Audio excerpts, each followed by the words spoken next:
Good morning, class. In this lecture, we are going to study a new phenomena called electromagnetic induction.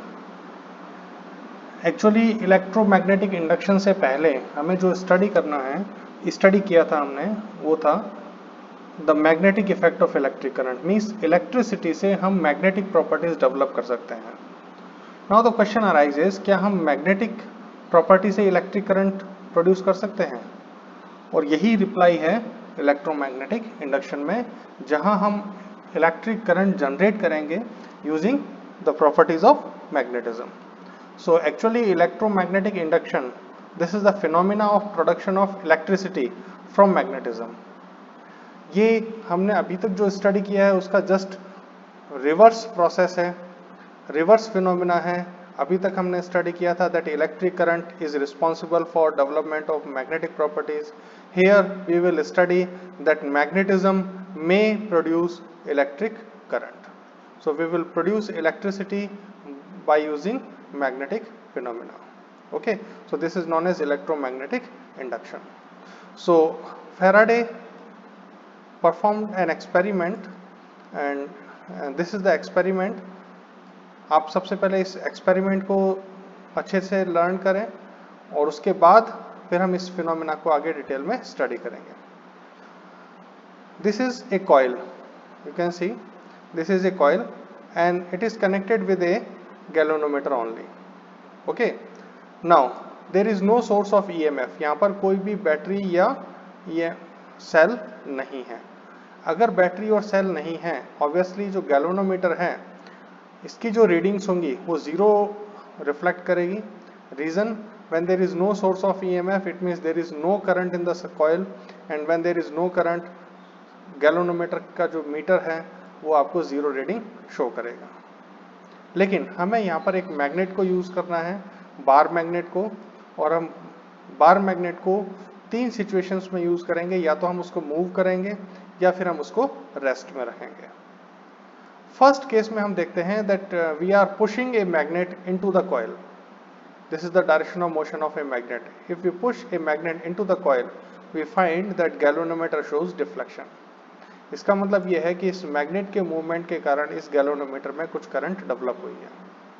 हाँ, अगर मैं इस magnet को rest में रखता हूं, if the magnet is held at rest anywhere either inside the coil or outside the coil on any side, it will show you zero deflection. Now when a magnet is pushed into the coil it shows deflection in one side, but when the same magnet is pulled in outward direction, means in opposite direction, it will give you deflection in opposite direction. Okay, so in this experiment a coil is connected with a galvanometer. Experiment shows that when a magnet move towards or away from coil, current is induced in the coil. आप ये देखें, जब हमने इसको inward push किया था या outward move किया है, in that case only galvanometer shows you the deflection. हाँ, डिफ्लेक्शन की डायरेक्शन ऑपोजिट है, लेकिन जब ये मैग्नेट मूव करता है सिर्फ उसी कंडीशन में ये डिफ्लेक्शन शो होता है. जितना फास्ट मैग्नेट मूव करेगा इनटू द मैग्नेट और आउट ऑफ द मैग्नेट और in outward direction, the magnitude of current will be more. But when it is held stationary और the magnet is held at rest, the galvanometer will show you zero deflection. It means no current is induced. So it shows that when a magnet moves towards or away from coil, current is induced in the coil. If both coil and magnet are at rest, no current is induced. मतलब coil और magnet के बीच में relative motion होना compulsory है. अगर relative motion है, then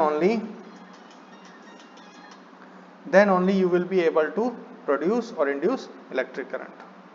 Okay, this experiment was performed by Faraday and Henry.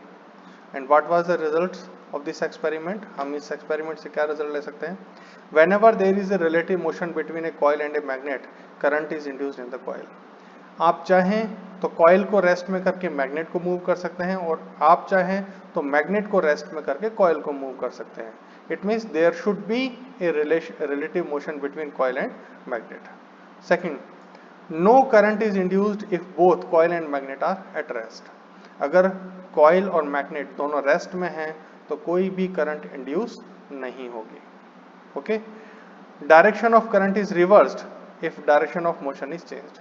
अगर हम मोशन की डायरेक्शन को चेंज कर दें, मींस मैग्नेट को हम टुवर्ड्स कॉइल ला रहे थे या अवे फ्रॉम द कॉइल ला रहे हैं, तो उस केस में अगर हम मोशन की डायरेक्शन को चेंज कर देंगे तो डायरेक्शन ऑफ करंट भी क्या हो जाएगी, चेंज हो जाएगी। You can see in this way, in first case it was moved into the coil, in second case it is moved away from the coil. You can see the direction of deflection is reverse. Okay, the fourth one, direction of current is reverse if pole is changed, means पहले आप अगर south pole move कर रहे हैं और उसकी जगह अगर आप नॉर्थ पोल मूव करेंगे तो भी डायरेक्शन ऑफ करंट क्या हो जाएगी, चेंज हो जाएगी। Okay, so this is electromagnetic induction. Now direction of induced current find करने के लिए क्या मेथड है? Direction of induced current in a conductor is given by Fleming's right hand rule.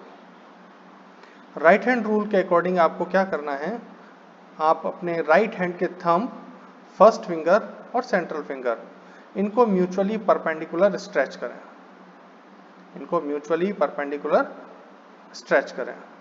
और इस टाइप से स्ट्रेच करना है that first finger indicate the direction of magnetic field, first finger indicate direction of magnetic field, thumb represents direction of motion, thumb represents direction of motion. आप thumb को और magnetic field को इस type से arrange करें that thumb represents direction of motion and first finger indicates direction of magnetic field. In that case central finger will give you direction of induced current. So in this way you can calculate direction of induced current using Fleming's right hand rule.